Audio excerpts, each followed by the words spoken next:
Assalamualaikum warahmatullahi wabarakatuh.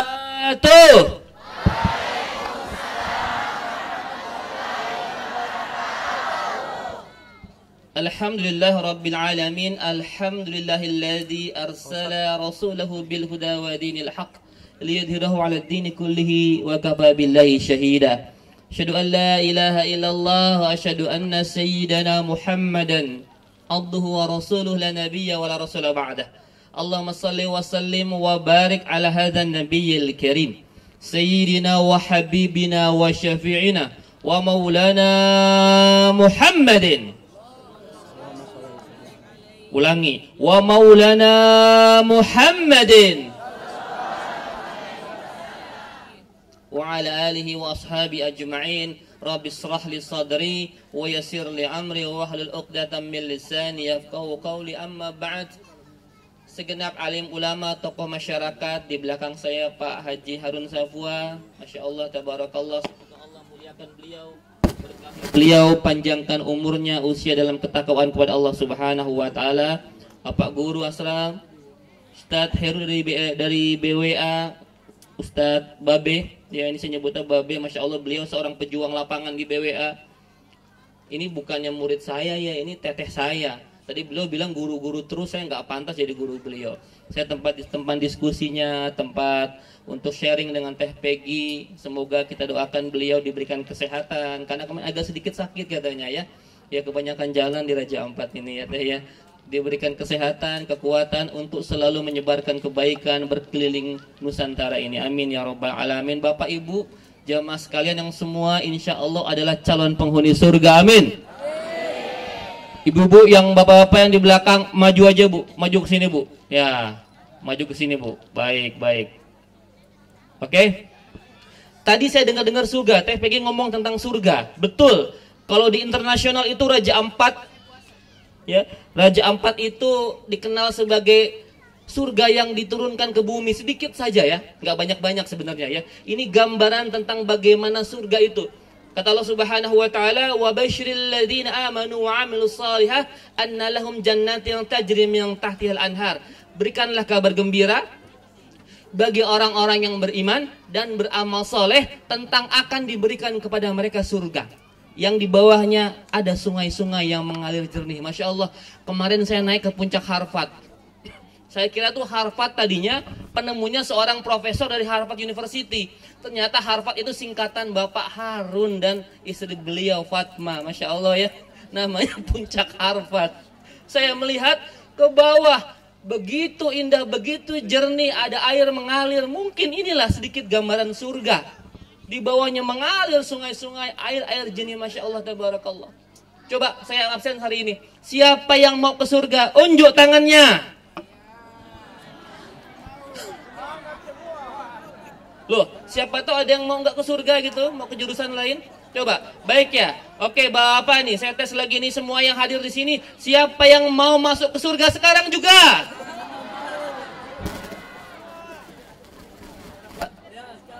Siap, mah. Kalau Pak Guru udah siap. Pak Guru siap. Ya, Masya Allah. Alhamdulillah. Bicara tentang surga, kira-kira apa sih yang paling banyak membuat kita ke surga? Saya nggak mau jawab, Rasulullah yang jawab. Ketika itu Rasul bertanya. Rasul itu salah satu teknik cara mengajarnya adalah pura-pura bertanya, namanya retorika. Ya, bertanya walaupun dia sendiri sudah tahu jawabannya. Kata Rasulullah, Su'ila Rasulullah SAW an aksari mayudkhilun nasal jannata. Rasul ditanya, hal apa yang paling banyak membuat manusia masuk surga? Tuh ya. Rasul ditanya hal apa yang paling banyak bisa membuat manusia masuk surga. Kata Rasulullah, yang pertama taqwallah. Apa? Taqwallah. Yang kedua, ada yang tahu? Wa husnul khuluq. Akhlak yang baik. Jadi yang pertama takwa, yang kedua akhlak. Nah, teman-teman semua jamaah sekalian, Bapak Ibu sekalian, ternyata takwa itu gandengannya akhlak. Tidak cukup kita takwa, Pak. Demi Allah, tidak cukup kita ibadah, tidak cukup kita salat, tidak cukup kita puasa, tidak cukup kita baca Quran, haji, umrah, sedekah, tidak cukup tanpa diiringi dengan akhlak yang baik.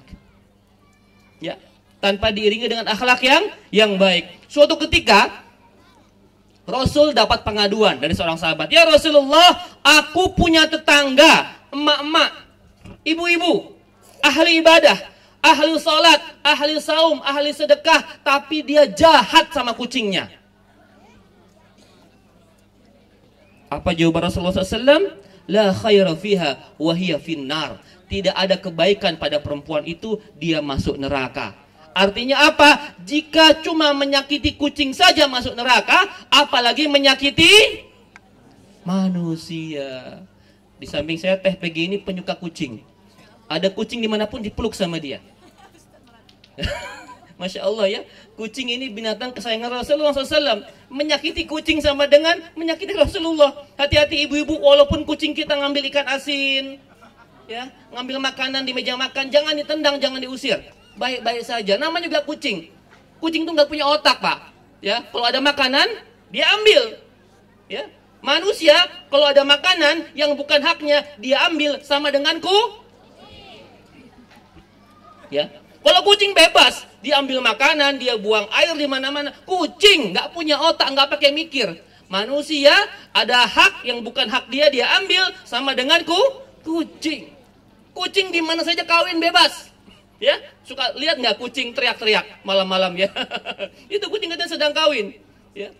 Kucing dengan siapa saja nggak perlu ijab kabul. Beda dengan manusia. Wahai remaja-remaja Raja Ampat, jangan kayak kucing. Ya. Kalau mau nikah ya nikah sudah syariat Islam. Minta sama bapak ibunya. Pak, saya udah nggak kuat Pak, mau nikah nikahlah. Izinkan Pak. Ya, daripada nanti remaja Papua jadi seperti kucing. Ya, nikah sama siapa saja, di mana saja dan tidak tahu malu. Kucing tidak dihisap karena nggak ada otak dan hati nuraninya. Tapi manusia nggak bisa sembarangan kita. Ya. Jadi yang pertama masuk surga itu karena takwa Allah. Takwa itu apa? Ya, takwa itu apa? Imtisalul awamir wajtinabun nawahi. Menjalankan perintah Allah dan menjauhi larangannya. Saya tanya, perintah Allah yang utama itu apa? Ya, setelah syahadat pasti sholat. Saya mau tanya lagi, di sini siapa yang sholatnya 5 waktu khusyuk semua ada? Dari 5, berapa yang khusyuk kira-kira? Kenapa nggak ada yang jawab? Sholat semua kan? Dari 5 waktu kita sholat, saya coba cek. Kira-kira nih rata-rata lah ya. Berapa kali kita bisa khusyuk? Subuh, zuhur, asar, maghrib, isya. Berapa kali khusyuknya? Nggak ada, jangan-jangan. Karena nggak ada yang jawab ini. Ya. Kira-kira kalau saya tanya begini, bisa tidak sholat kita membawa kita ke surga? Jawab Bu. Ini kenapa kepanasan ya? Coba. Bisa tidak sholat kita membawa kita ke surga? Kalau nggak khusyuk gimana? Ya kan? Sholat kita khusyuk saja belum tentu bisa bawa ke surga. Apalagi tidak khusyuk. Ibu-ibu, bapak sekalian, sedikit tips khusyuk mau ya? Mau ya? Baik ya. Saya dikasih titik ini kan? Ini titik saya nggak boleh bergerak nih. Cuma saya orang nggak bisa diem. Ya, kemana dong? Oke. Baik. Allahu Akbar. Begini ya, sepakat ya. Orang Raja Ampat kalau takbir begini kan? Nggak begini nggak? Gini ya. Allahu Akbar. Ini tahu apa artinya? Ini simbolisasi bahwa kita mengangkat takbir kedua tangan ini. Artinya apa? Wahai dunia, engkau di belakangku. Aku letakkan di belakang, jangan masuk ke pikiranku. Aku mau konsentrasi, fokus menghadap Tuhanku. Aku mau khusyuk. Allahu Akbar. Dunia simpan di belakang. Dunia letakkan di belakang. Supaya kita sholat nggak mikirin dunia. Itu harapan kita. Itu idealnya. Allahu Akbar. Fokus, khusyuk kepada Allah Subhanahu wa taala. Tapi apa kenyataannya? Allahu Akbar, ibu-ibu. Ya Allah, itu ikan asin dijemur belum diangkat. Mikir ikan asin dijemur belum diangkat. Ya. Allahu Akbar. Bapak cari kunci motor seharian, Pak. Hilang kunci motor kita. Nggak ketemu. Lagi sholat ingat Allahu Akbar ya. Ternyata kunci disimpan di lemari ya. Lupa aku. Apa jangan-jangan ini petunjuk dari Allah Subhanahu wa taala? Enggak ada, Pak. Enggak ada sholat cari kunci ya. Enggak ada sholat cari kunci ya. Itu gangguan setan. Hati-hati. Ini yang menyebabkan banyak sholat kita tidak khusyuk, Pak. Banyak mikir dunia. Ya, hati-hati apa ya? Sholat kita ini berat, Pak. Ya. Innaha lakabiratun illa 'alal khashiin. Begitu kata Allah. Berat kecuali bagi orang-orang yang khusyuk. Besok-besok Bapak sekalian kalau sholat, Allahu Akbar, kosongkan pikiran.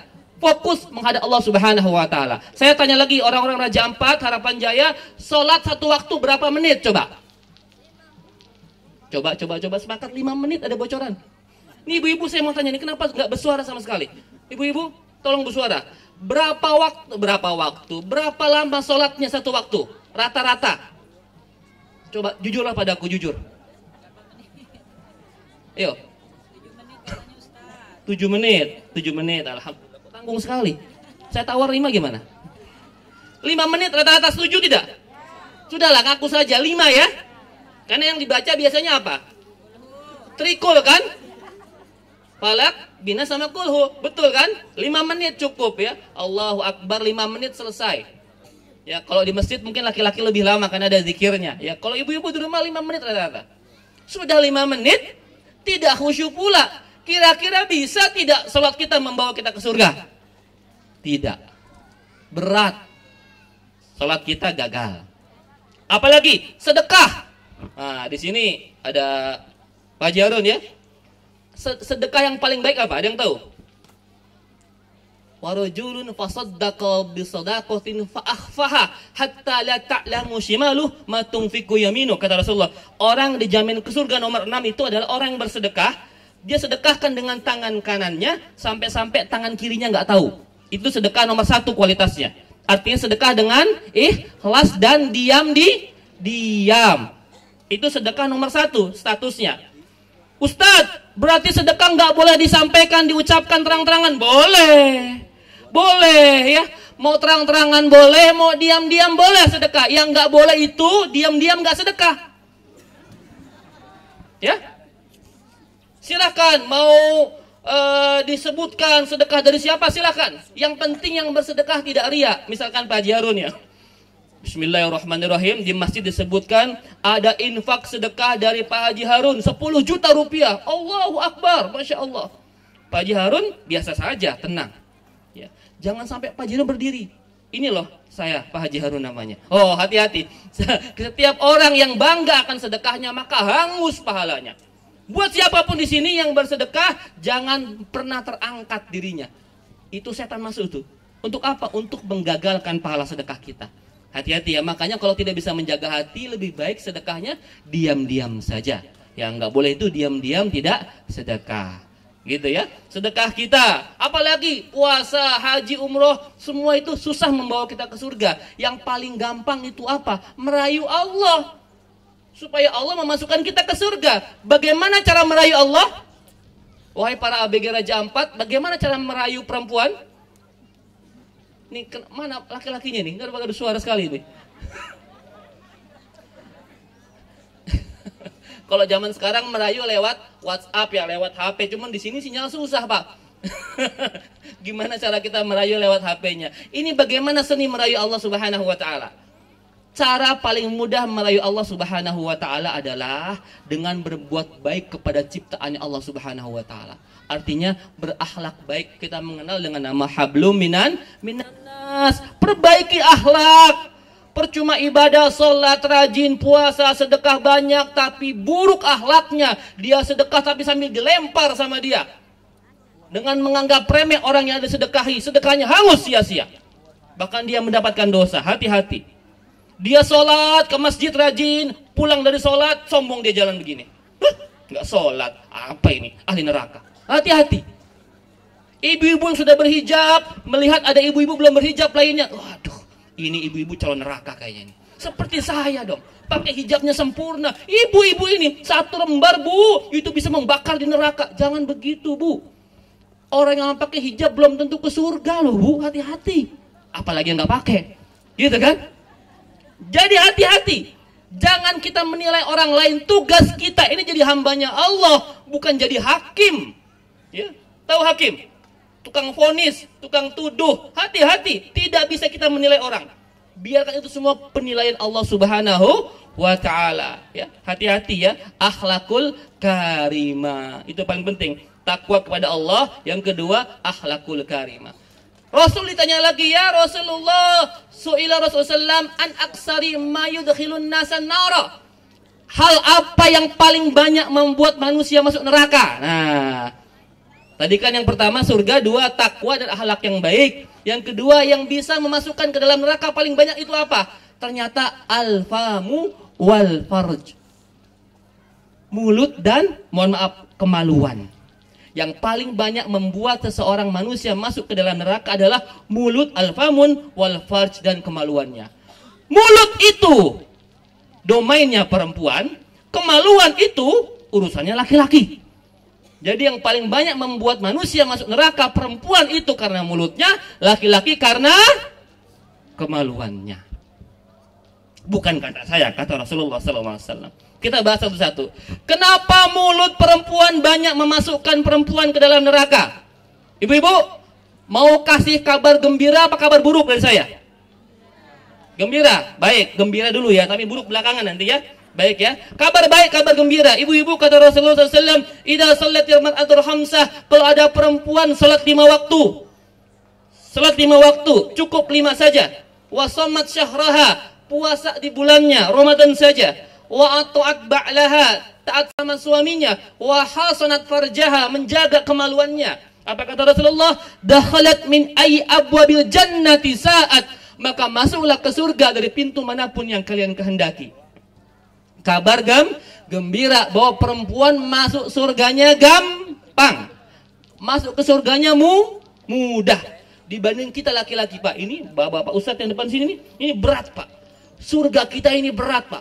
Ya, menanggung diri sendiri pun belum tentu kelar kita, Pak. Belum tentu selamat kita ini, Pak. Harus nanggung istri kita, nanggung anak-anak kita. Laki-laki surganya itu berat dibanding perempuan. Ibu-ibu, surga nanti dihisap bawa badan saja. Ya, bawa badan saja, bawa diri sendiri. Suami ibu berdosa, ibu nggak dihisap. Kalau ibu berdosa, suami dihisap nggak? Suami dihisap. Makanya ibu kalau ngegosip pikirin suami. Ibu yang berdosa, ibu yang gosip, suami kena dosa juga. Ya. Ibu-ibu yang nggak pakai hijab pikirkan suami. Ibu yang nggak pakai hijab, suami kena dosa juga. Itulah. Ya, kita ini ribet, Pak. Makhluk yang ribet kita ini, Pak. Nanggung banyak laki-laki ini. Beda sama perempuan, hanya menanggung diri sendiri. Ya, surganya perempuan mudah, gampang, bebas, masuk dari pintu manapun. Itu kabar baiknya. Ya, perempuan gampang masuk surga. Setuju ya? Perempuan gampang masuk surga. Tenang, Bu, perempuan ke surga, Bu. Amin. Insya Allah ya, itu kabar baiknya. Kabar buruknya yang kedua. Sebentar lagi Isra Mi'raj nih, ya. Sebelum Ramadan kita masuk Isra Mi'raj sekitar awal tahun lah ya. Januari, Februari kita masuk Isra Mi'raj. Peristiwa berangkat Rasulullah SAW dari Masjidil Haram ke Aqsa, Aqsa naik ke atas ke Sidratul Muntaha. Ketika naik ke langit, beliau itu touring. Touring bukan pakai moge ya, touringnya bukan pakai perahu juga. Touringnya pakai buruk. Diperlihatkan oleh Jibril alaihissalam bahwa sebelah kanan Rasulullah ada surga, sebelah kiri beliau ada neraka, dan sebagian besar penghuni neraka ternyata adalah, ulangi lagi, sebagian besar penghuni neraka adalah perempuan. Kenapa? Tadi katanya mudah surganya, kok saya jadi ke Papua begini logatnya? Coba ibu-ibu, kenapa perempuan kok banyak di neraka? Padahal surganya gampang, surganya mudah. Ada yang tahu sebabnya? Karena perempuan tidak bisa menjaga lisannya, mulutnya, dan perempuan tidak taat sama suaminya. Oh, ibu kencang sekali suaranya. Coba, di sini panitia ada door prize tidak? Ada hadiah-hadiah mungkin? Kalau ada asik ini saya. Coba, pasangan suami istri yang hadir di tablik akbar siang hari ini, unjuk tangan. Ada suaminya? Ibu mana? Ada suaminya? Ada suaminya 1, 2, 3, 4, 5. 5 saja. Ibu-ibu yang ada suaminya 6, 7, 8. Suami saya Ustadz pasti ikut karena dia supir perahunya. Tanpa dia kita nggak jalan ke sini. Oke, hanya 7 orang saja pasangan suami istri. Ya Allah, ya Bu ya. Saya baik sangkalah mungkin bapak-bapak sedang kerja begitu ya. Begitu ya. Ibu-ibu, bapak sekalian. Yang membuat banyak istri masuk neraka karena nggak bersyukur sama suaminya. Ya, suami ibu telah memberi ibu nafkah sekian tahun, memberi kebutuhan ibu sebagainya, segala macam ya bu ya.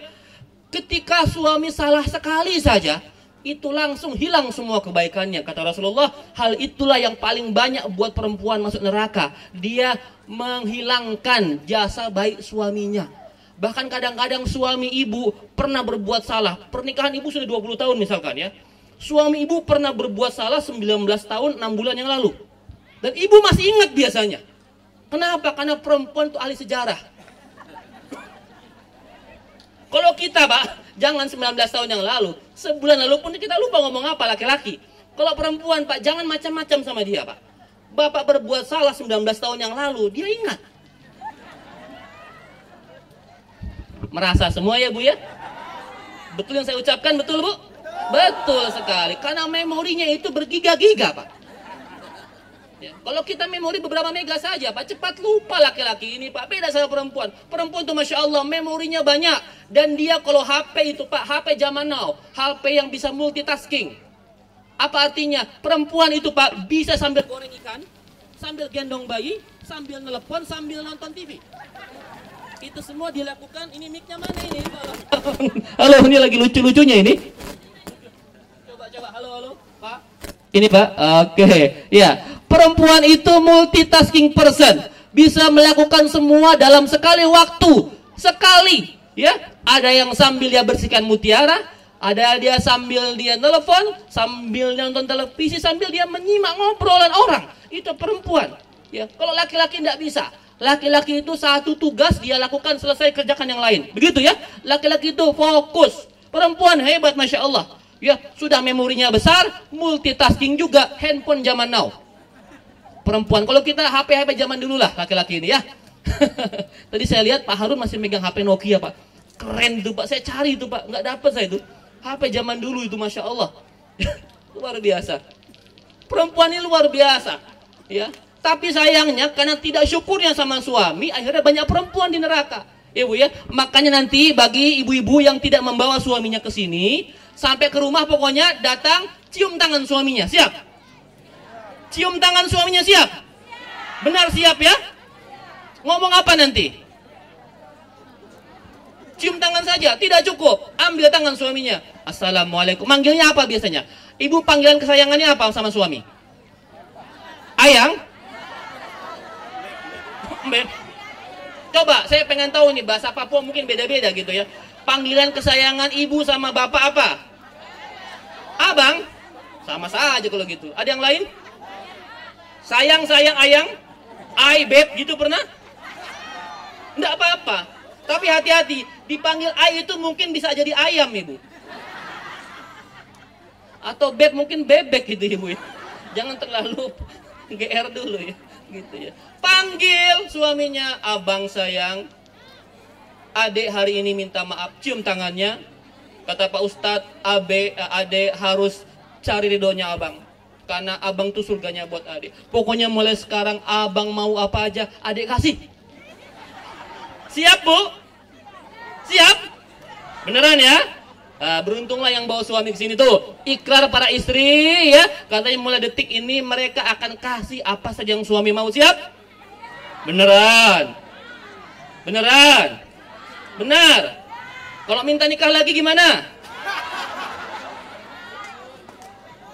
Nggak boleh. Oh, kecuali itu bilang, abang boleh apapun adik kasih kecuali kawin lagi. Begitu. Tambahkan kalimat agak panjang sedikit ya, biar tidak salah persepsi. Gitu ya, ibu-ibu. Suami ibu itu kunci surga buat ibu. Maka layani dengan baik, ya, supaya suaminya nggak mikir yang aneh-aneh. Karena sang suami kalau dapat sesuatu di rumahnya, insya Allah dia akan nggak mikir yang aneh-aneh. Gitu ya, taat sama suami dan jaga lisan, jangan suka gosip, hati-hati. Coba ibu-ibu, kalau di Jakarta itu, zaman dulu, zaman sebelum HP itu, biasanya ibu-ibu komplek itu ngumpul di tukang sayur. Atau di warung-warung apa, dia gosip tentang tetangganya. Jeng, si ibu itu, masa suaminya baru pegawai negeri, golongan 3A, baru masuk, rumahnya sudah renovasi, mobilnya ganti-ganti, ini suaminya ngapain aja, Jeng? Itu tetangga samping juga, ya Allah, itu mobilnya mewah, rumahnya mewah, jangan-jangan dia miara tuyul ya, begitu. Itu gosipan ibu-ibu di Jakarta mungkin ya. Ya mungkin sama lah. Hati-hati dengan gosip ibu, hati-hati dengan ghibah. Ghibah itu dosa besar statusnya, tapi ringan diucapkannya. Nanti ibu ketika di yaumil mizan ditimbang bu ya, amal soleh, amal salah ya. Kanan amal soleh, kiri amal salah. Itu ibu sholat, ibu sedekah, ibu puasa, ibu hadir di ta'lim seperti ini, ternyata pahalanya nggak ada, hilang sedikit demi sedikit. Tergerus oleh apa? Oleh kezoliman yang pernah ibu lakukan, membicarakan aib orang lain. Hati-hati ibu ya, ngomongin orang itu bisa menggerus amal kita. Apalagi itu hasad, dengki juga. Iyyakum wal hasada, kata Rasulullah, jauhilah kamu perbuatan dengki. Fa innal hasada, karena semuanya dengki itu yakulul hasanah, memakan kebaikan-kebaikan kalian. Kama ta'kulun rallati khatoba, seperti api makan kayu bakar. Ibu bapak sholat, ngaji, sedekah, umroh, haji, habis semua. Kenapa? Ketika memiliki rasa dengki. Hati-hati, jangan dengki. Yang menyebabkan setan diusir dari surga apa? Dengki dan sombong. Iblis diusir dari surga itu karena dengki dan sombong. Ibu bapak dulu dengki. Dulu iblis itu sama dengan malaikat. Sama dengan malaikat statusnya, hamba Allah yang taat. Kenapa dia tiba-tiba membangkang? Karena diciptakan makhluk baru namanya manusia Adam alaihissalam. Kenapa? Iblis nggak rela. Wa idza qulna lil malaikati isjudu li Adama fasajadu illa iblis. Ketika malaikat semua disuruh sujud kepada Allah, semua sujud illa iblis, kecuali iblis aba wastakbar. Dia sombong dan malas, enggan. Kenapa malas? Kenapa sombong? Kata iblis, ana khairum minhu ya Rabb. Aku lebih baik dibanding Adam ya Rabb. Khalaqtani min nar wa khalaqtahu min tin. Aku diciptakan dari api, sedangkan Adam dari tanah. Kata iblis, api lebih hebat dibanding tanah. Betulkah itu? Kita cek sekarang. Bapak, ibu-ibu, harga korek api Gretan berapa di sini? 1.000 rupiah. Harga tanah di Misol setiap hari ada kenaikan tidak? Naik. Artinya apa? Harga tanah lebih hebat dibanding harga api. Ya. Tanah itu lebih hebat dibanding api. Iblis sombong. Iblis sombong merasa api lebih hebat dibanding tanah, sehingga dia diusir di surga.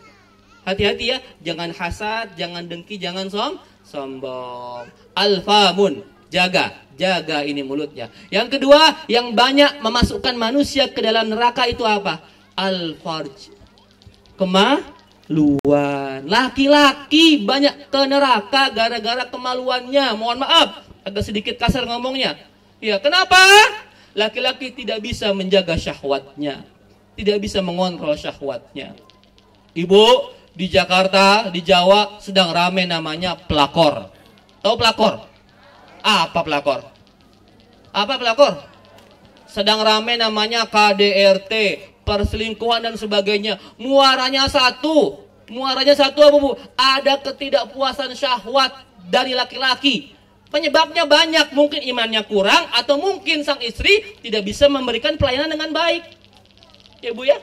Makanya ibu, kalau pengen suaminya baik-baik, maka berikanlah pelayanan yang baik buat suaminya. Ibu-ibu, saya mau tanya, ibu-ibu mohon maaf, kalau mau ke pesta, kalau mau apa namanya di sini?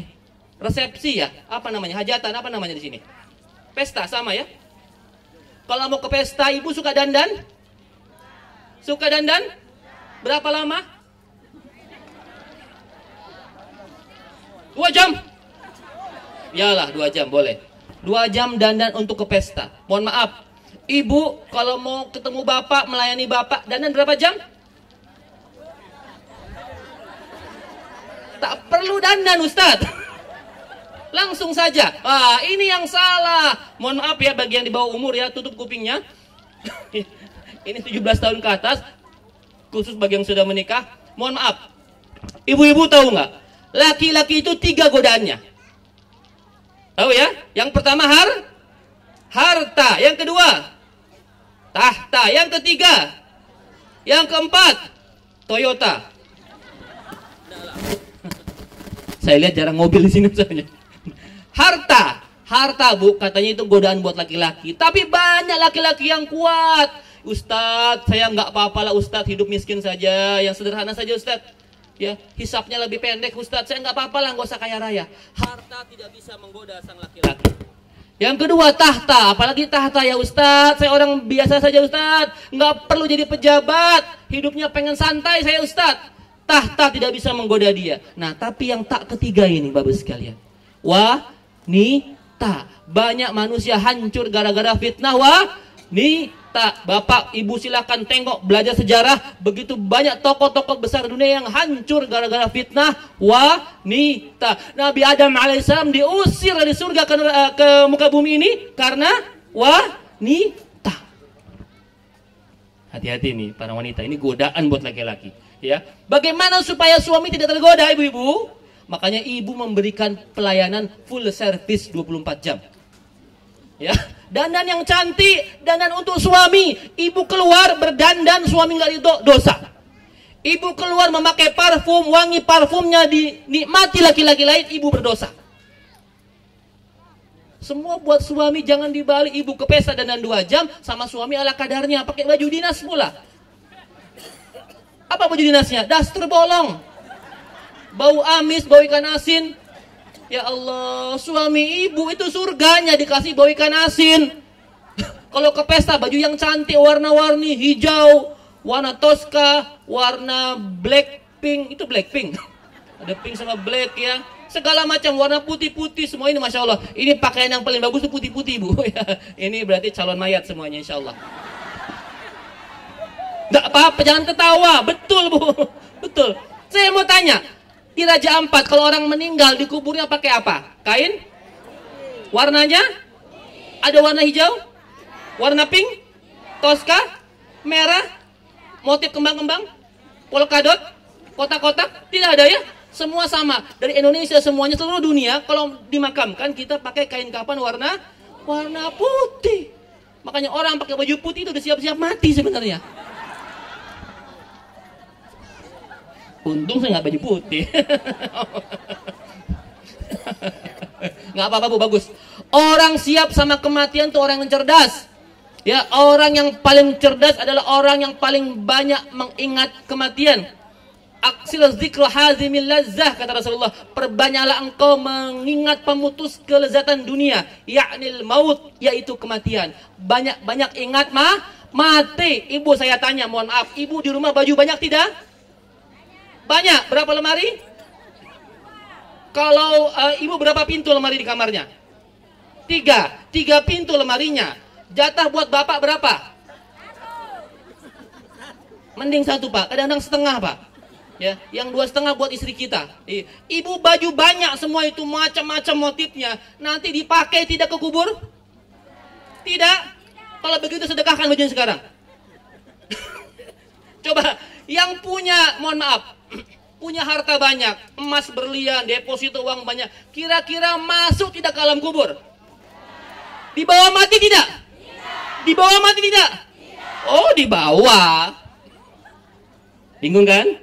Harta dibawa mati. Bagaimana caranya? Harta yang disumbangkan ke masjid, ke pondok yatim, ke rumah Quran, membantu tabligh akbar, disedekahkan, itu harta yang dibawa mati. Tapi harta yang disimpan di bank, di bawah bantal, itu akan jadi rebutan ahli waris. Wahai orang-orang kaya di sini, banyak-banyaklah sedekah. Ya, karena itu harta yang dibawa mati. Gitu ya. Harta bisa dibawa mati. Tapi kalau baju nggak bisa bu ya. Makanya bu, baju minyak sedekah sekarang. Kalau ibu beli baju baru satu, sedekahkan yang satu lagi. Ya, supaya seimbang, jangan sampai numpuk-numpuk bu. Emang ibu baju banyak pernah dipakai, sekali pakai 3 begitu pernah? Jilbabnya pink, bajunya hitam, roknya hijau, ya segala macam. Tidak ya bu ya, pakai baju kan selaras kita.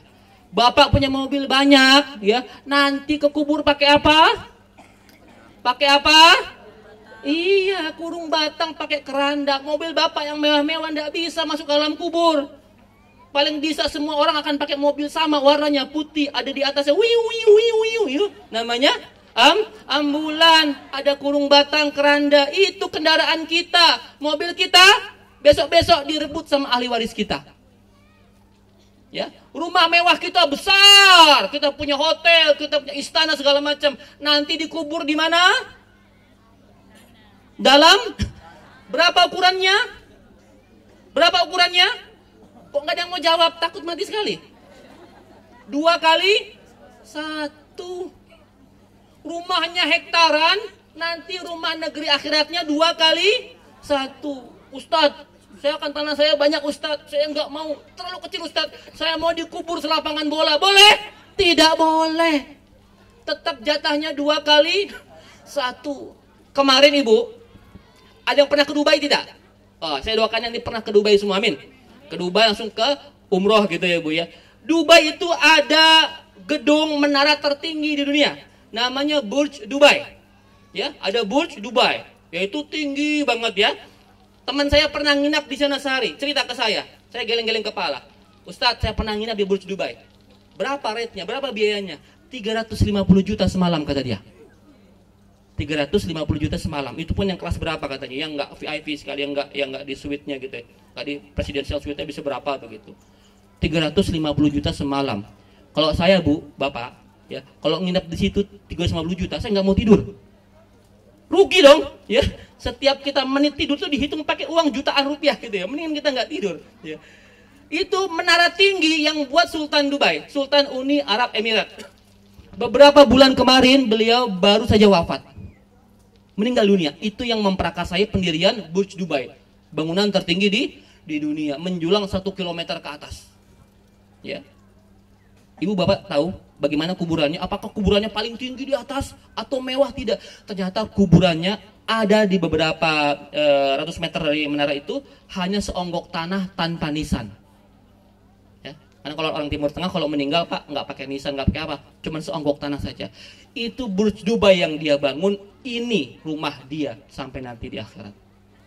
Ibu ya, seorang sultan makamnya saja jangankan dipakai keramik marmer, tidak, hanya seonggok tanah segitu.